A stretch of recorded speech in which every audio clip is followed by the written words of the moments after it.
Hello මගේ රත්තරන් යාළුවනේ කොහොමද? හොඳින් ඉන්නවද ඔයගොල්ලෝ? මාව වට්ටන්න නැතුව එක්කගෙන යන පිනමැතිවාට ලබන ආත්මේ බල්ලෙක් වෙන්න. ලොකෝයි ඔයා ඔටෝනේ මැනුවල් නෙමෙයි. නෝනවදනි මහත්තයෝනි මම ඔයගලගේ මුලින්ම සමාව ඉල්ලනවා. මෙතනින් එහාට වෙන දේවල් පුංචි දරුවන්ට පෙන්නන්න හොඳ නැහැ. ඒ දරුවන්ව පිටත් කරන්න එළියට. මගේ අම්මයි ගම ගාල්ලේ හිටලා ලෑල් නාන්නේ අපි පීලා. අපේ තාත්තා වැඩ කර අවුරුදු 20ක් රේල්. සලාම් අලයිකුම්.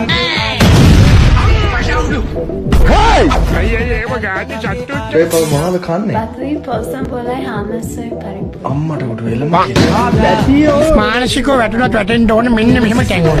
සක්කිලිය. අනිත් ගෑනුවා කියන්නේ මේ මම. ඔය පවණි වගේ නෙමෙයි මම.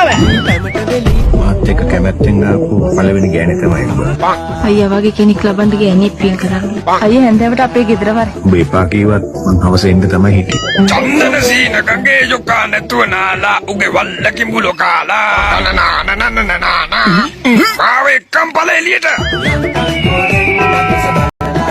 රාජ්‍ය බැංකුව තමයි කොහොරා කන්නේ. අඩිසියේ අහන්නකෝ අනේ මේ වැඩ කරන අපේ විරුවා මව් බිමට හෙමින් කෙලියා.